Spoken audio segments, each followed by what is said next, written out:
So if you look at the FCA portfolio, Jeep is the company's bread and butter. Out of all their brands, it is the best selling. Now the Cherokee, it's consistently been one of the company's top sellers, and for 2019, they've given this model a pretty extensive overhaul. So I've got the 2019 Cherokee Trailhawk for the week. Are the changes enough to keep this vehicle fresh in the ever competitive compact SUV segment? That's what we're here to find out.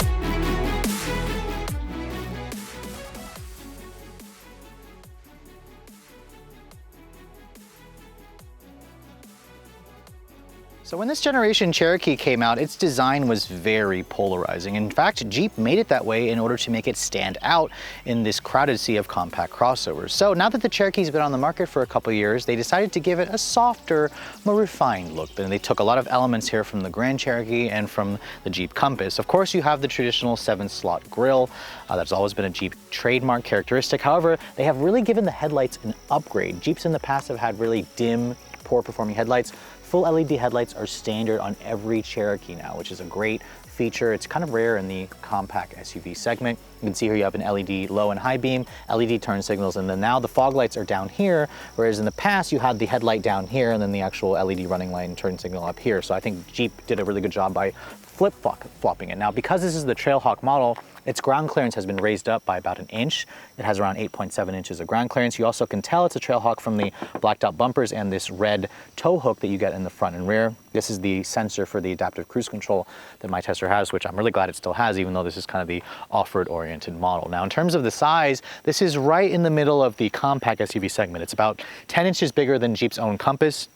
Its wheelbase is around 107 inches long, which is a little bit longer than some of the competitors. And I really like the wheels and tires that you get on the Trailhawk. These are 17-inch alloy wheels. You can also get a black finish with all-terrain tires on 245 series rubber. I mean, this is what makes the Jeep Cherokee an actual trail-rated vehicle with the additional ground clearance and the actual real off-road tires. Now, its overall length is around 182 inches, which is about a little bit shorter than something like a Toyota RAV4, a little bit bigger than a Honda CR-V. So they've kind of sized it right. It's a really good sized vehicle, especially if you're going to go onto those smaller trails. Now, at the back, you can see the taillights have also been refreshed, which is a great thing. They're actually full LEDs. They're an LED turn signal and brake light and reverse light, which is great. Down here, you can see you have another red tow hook here because this is the Trailhawk model, and then Jeep gives you the dual exhaust outlets when you guys go for the 2-liter turbocharged engine. Now, this car being as fully loaded as it is, does have a power rear liftgate. When you push that here, it has the power function. And the Cherokee has always had a smaller cargo area compared to a lot of the competition. And that's still the case. It's around 25 cubic feet of space with the seats up, which is about 10 cubic feet less. If you look underneath here, you have a full-size spare tire, and that's probably the reason why it has a little bit less cargo room. Now, if you fold down those seats, it gives you around 55 cubic feet of space, which is again about 10 less than a lot of the competition. So if you're okay with that, that's the kind of the compromise you're gonna have to make with something like the Cherokee. So as you approach your 2019 Cherokee, you're going to notice, just like other FCA products, it comes with the current key fob that they have. This is kind of the older, cheaper key fob, not the new one that I've shown you on the Wrangler. It does have remote start if you just double tap that button here. The vehicle starts right up for you. If you want to shut it off, just double tap it again. It'll shut off the engine for you. Now, as you approach the Cherokee, you're also going to see that there's a typical button here on the door handle. If you touch that button, it locks the door. To unlock it, all you have to do is keep the key fob on you, touch the back of the door handle. It has a sensor and it'll unlock the door. Now, looking at the interior of this particular one, this is the Trailhawk Elite, as I said. So this is kind of like a high trim, kind of high up there like with the Overland, but not quite as expensive to start. It's like $1,000 cheaper. But with the Elite package, you do get these leather heated seats, which are also ventilated, which is definitely nice. I like the red stitching. They're perforated leather. The leather itself feels pretty soft, although I will say that you need to try the seats out because I don't find the seats to be particularly comfortable for my body. I do like the cooled function though, it works really well. You can see the seat here is like a 12-way power adjustment with a 2-person memory, so that's definitely a nice thing. And getting inside the Cherokee, because it's an SUV of this size, it's really easy to get in and out of, but you will notice this car sits up higher than a lot of its main competitors like the Honda CR-V and Toyota RAV4. Now when you shut the door, it sounds okay. The Cherokee definitely is an older designed vehicle, which is why Jeep has given it a refresh for 2019. Now to start the vehicle up, just like every other car, push button start, put your foot on the brake, punch this button here to fire up the engine. Now my tester has a new engine this year for 2019. It's the 2-liter turbocharged 4-cylinder. The engine itself has very little character. We'll go into the test drive later on and I'll show you guys how it drives. Looking at the rest of this interior, it has not changed from the pre-refresh model, although Jeep did make some updates to the infotainment system and maybe some new trim pieces here and there. You can see the dash is comprised of a soft touch grading material with actual real stitching here at the top. It's all soft touch right here.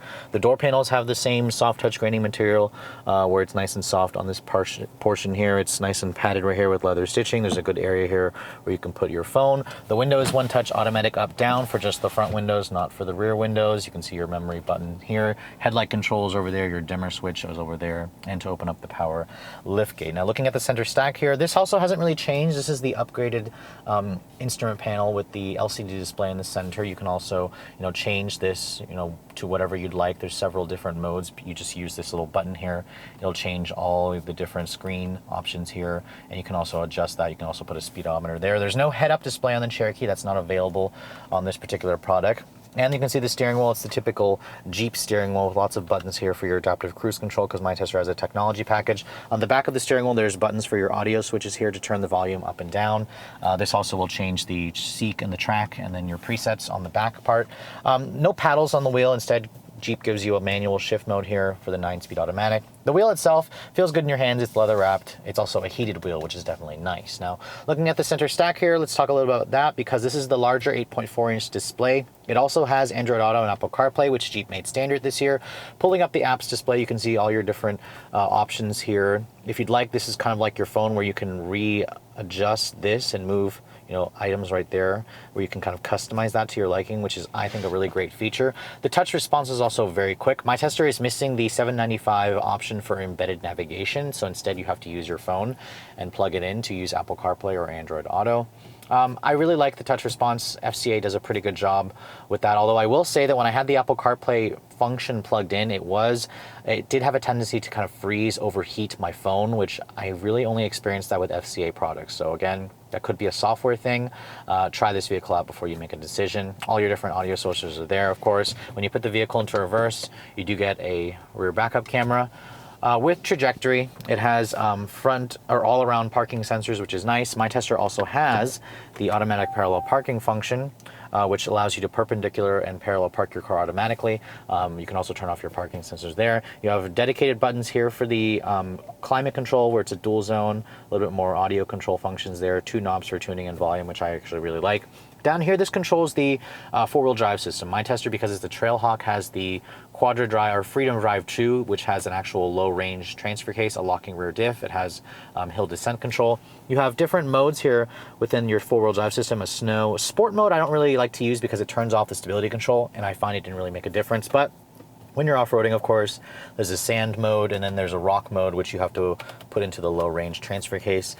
This is one of the few vehicles that offers something like this, so that makes the Cherokee Trail Rated. You can get this 4-wheel drive system, the upgraded one, on the luxury-oriented trims. It's standard on the Trailhawk, as is 4-wheel drive. Over here you can see there's a nice storage area for your phone. There's a USB port, an aux port there, a 12-volt, which is nice. This controls the ZF 9-speed automatic, which has a bad reputation in the Cherokee for being one of the worst transmissions. We'll go into the test drive and see if Jeep has made some improvements. They claim they have. You have an electronic parking brake here. You have dual cup holders right here, a nice padded armrest with some storage over here, which I believe it gives you 2 levels of storage, which is great. There's another USB port in there and a power outlet, which is good. My tester has a $1,200 panoramic sunroof option, which is definitely pricey, but it lets in a lot of light into this very dark cabin. So I would highly recommend that. You can see here, you can make the sunshade go all the way back. Only the top portion over the driver's seat or the front goes and opens. That's actually fixed. The seats, I find them to be a little bit lacking in support for me. I feel like I'm sitting on the seat rather than in the seat. I love the cooled and heated function though, so just try the seats out before you guys buy it. But overall, I think Jeep has done a good job with this interior in terms of the tech. In terms of the features, a couple of things missing here and there. The materials in here, I don't really like the turn signal stock. They feels a little cheap. The window switches also feel a little bit cheap, as with some of the switch gear in here that's just corporate sharing. But that's kind of me nitpicking here. Overall, the interior, a lot of you will be pleased with the higher seating position and just how cozy it feels in here. So the cargo area of the Cherokee may be small, but maybe Jeep actually put that space in the second row. Let's get back here and find out. Now, this is about where I have the seat to drive, and there's a pretty good amount of space back here, I have to say. I'm also noticing the seat is kind of elevated to give you a nice view, and also helps getting in and out of it a little bit easier. Now, good foot space here. The floor is surprisingly a little bit on the flatter side here, which is good. There's 2 map pockets. You have rear seat vents over here, and then Jeep also gives you a USB power outlet here, 2 of them with a traditional household plug. Now, if you fold down this armrest here, there's a good amount of space. The seats also, they recline slightly, it's literally only 5 degrees, but at least they do give the recline function. Now, one thing I am noticing that's missing, no heated rear seats, which would be nice at this price point, but the big panoramic sunroof over here lets in a lot of light, so the second row here is pretty pleasant. So underneath the hood of the 2019 Cherokee, there is a new addition this year. You guys can still pick the base 2.4 liter 4-cylinder or the 3.2 liter V6. However, my tester is nice and muddy underneath here because it's a Jeep. You have to take it off-roading. And this has the new 2 liter turbocharged 4-cylinder engine. It's kind of, I want to say it's a variation of what you find under the hood of a lot of Alfa Romeo products, the Giulia and the Stelvio, of course. Now, in this application of the Cherokee, it makes 270 horsepower, which is actually 1 less horsepower than the V6. However,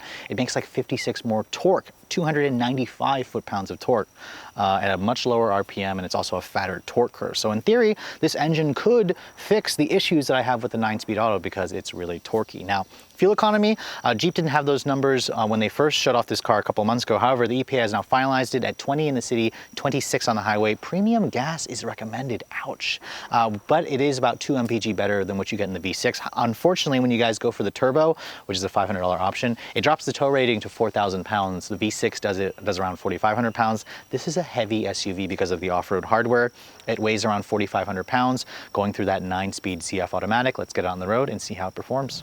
So it's been a couple years since I drove a Jeep Cherokee. I believe the last one I filmed for you guys was a 2016 Limited with the 3.2 liter V6. So I was really happy when Jeep sent me over this refreshed model with this new 2 liter turbo. Technically it has less horsepower than the V6, but it has 56 more pound-feet of torque, and it's realized at a lower RPM and a much broader torque curve. So Jeep says this trim with this engine, which is a $500 option, is about a half-second quicker 0 to 60. So we'll get on the road and see how that all performs. Now, this Cherokee, the Trailhawk model, does have a raised suspension. As I said earlier, it's about 1 inch raised. It's got these off-road knobby tires on it, all-terrain tires, so it makes this car ride a little bit rougher. It also makes it a little bit louder from the tire drumming noise when you're actually out on the road. As you guys saw from my earlier video with the Trail Trek Tour, this car is phenomenal off-road. So this video I'm going to focus primarily on its on-road handling dynamics and see how that feels. Now, first of all, visibility out of the Cherokee is great. You do notice that you sit up higher compared to a lot of the competition, which is definitely a good thing. Great view out of the front, good view out of the back, good side mirrors. My tester has the tech package with all the driver assistance stuff. But let's see how this 9-speed automatic feels when I floor it. This car does have automatic start-stop with this engine. As soon as you lift off the brake, it starts up, or you can just turn it off by pushing that button here. But let's floor it. Little lag.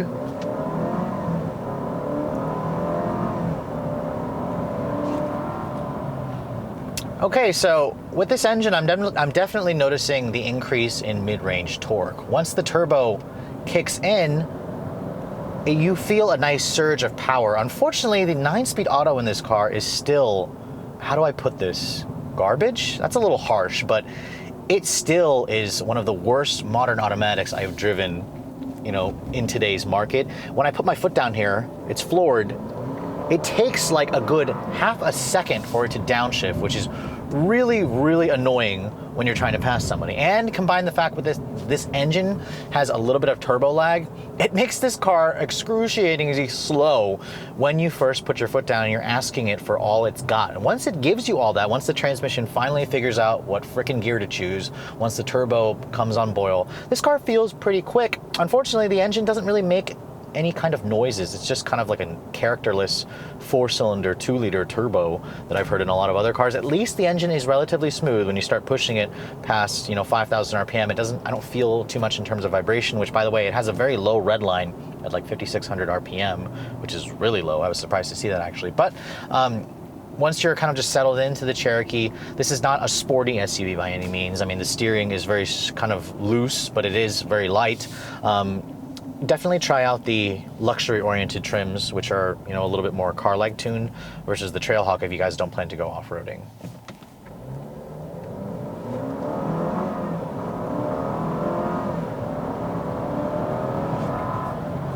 Now, I'd say this car feels like it gets to 60 in around 7 seconds, which to me, it doesn't feel, which would make the numbers not any quicker than the V6, the 3.2. I will say the V6 has a little bit more character. It sounds better, but again, it has less torque, so you have to rev the engine out a little bit more, whereas this one, you don't really have to, which is kind of a good thing. You do have that reduced towing capacity with this 2-liter turbo, but I will say that, it has a lot stronger mid-range pull, and you'll definitely feel that when you're going down the road. But once you're kind of just driving this along, like, most buyers in this segment typically drive it, the Cherokee is pretty comfortable. Even the Trailhawk model, it still has a very soft, compliant ride. You can see out of it well. The front seats, I just can't get comfortable in them. Again, you need to try that out. This is definitely not a sporty car, as I said, so it's just a comfortable, rugged-looking, attractive-looking SUV that is definitely different from your neighbor's, RAV4, CR-V, Nissan Rogue, which they sell so many of those. And in terms of driver assistance, my tester has the tech package, so it has active lane keep assist, it has full stop-and-go capability for the adaptive cruise control, has automatic emergency braking. It all works pretty well, which I was actually really surprised to see it in this car, which is definitely a great thing. But overall, it's just kind of like another SUV that really only shines when you take this thing off-road. Out on the road, it's just very comfortable, it's very quiet, it's very calming. But the acceleration from that 9-speed auto really is just the sour point of this car. I really hate this transmission, and I hope FCA is working on just dumping it in general, because it seems like ZF they've made some improvements over the years, but it's still, to me, a very sluggish responding transmission that just kind of worsens the entire driving experience. But with fuel economy of this car, as I said earlier, this car gets 20 city, 26 highway. That's about 2 mpg better than the V6. I've been averaging around 20.3 mpg, so it's bang on for the city. On the highway, I got it up to about 25 miles per gallon, so it's a little bit lower than what the EPA states. This is definitely more thirsty than its competitors, and you're gonna notice that because this vehicle is heavier. It weighs like 400 to 500 pounds more than, a comparable RAV4 or CR-V. But, the off-road hardware definitely adds some weight. The 2-liter turbo, kind of makes up for it in terms of power. This is still quicker than what you're going to get from like a CX-5 or a RAV4, although the CR-V, I believe, is quicker than this car with the smaller engine and a CVT. But overall, the Cherokee is still a pleasant driving car, and if you really need something that's different, something that can tow, this one is definitely worth a look. But in terms of the driving dynamics out on the road, this will fall annoyingly mid-pack for me. So after spending a week with the refreshed Cherokee, I'm happy to report that Jeep has made a lot of good changes to help keep this vehicle fresh in the ever-competitive compact SUV segment. Really what they've done here is developed a vehicle that stands out in its off-road capability and its rugged styling. As you guys saw from the test drive, its on-road handling is not up there with the best. Its transmission is still the sour point of this car. I just cannot stand that 9-speed automatic, even though Jeep has made some updates to it for 2019. And the infotainment system, even though it has Android Auto and Apple CarPlay, I noticed that it made my phone freeze and overheat so many times, and it just kind of froze while I was in the middle of driving. It kind of just frustrated me a little bit, to the point where I probably wanted to punch the screen in the face. But other than that, it's a really impressive SUV if you guys need something for off-road capability, something that tows more, and something that's just different. It definitely stands out in terms of its design, and I actually really like the styling changes that Jeep has made for 2019 with the softening of the front and of the rear. So what's it going to cost to put a new Cherokee in your driveway? Well, this vehicle on paper is cheaper than a CRV. It starts at like $23,000. However, the destination charge is $1,400. I don't know why it's so expensive. This car is built in the good old US of A, which when you add that, it starts at around 25, which is about $1,000 more than what you're gonna spend for a CRV or a RAV4. This one being the Trailhawk model is a lot more expensive, of course. It starts at around $33,600 because this is the Trailhawk Elite, which is kind of right up there with the Overland. Add the 2-liter turbo, add the panoramic sunroof, add the embedded navigation system, and add most of the features that you probably want, like the technology package. And this vehicle is going to be around $41,000, which makes it a lot more expensive than its competitors, like about $5,000 more than a CRV or a Mazda CX-5. And keep in mind, my tester is missing a couple of options on it, like different wheels and the embedded nav, to push the price to around $45,000. But also keep in mind that Jeeps tend to have a lot of rebates, which does lower the price of this vehicle. But unfortunately, its on-road dynamics and that horrible transmission for me is kind of a deal breaker. So make sure you guys test drive this vehicle before you actually purchase. But other than that, it's a really great car if you guys plan to go off-roading. But I hope you guys have enjoyed my full overview on this 2019 Jeep Cherokee Trailhawk. If you're also looking to see the latest cars I'm testing, make sure you follow me on Instagram at redline_reviews, like us on Facebook, and as always, please keep subscribing to the Redline Reviews YouTube channel for all the latest reviews. Thank you so much for watching. I'll catch you all in the next video.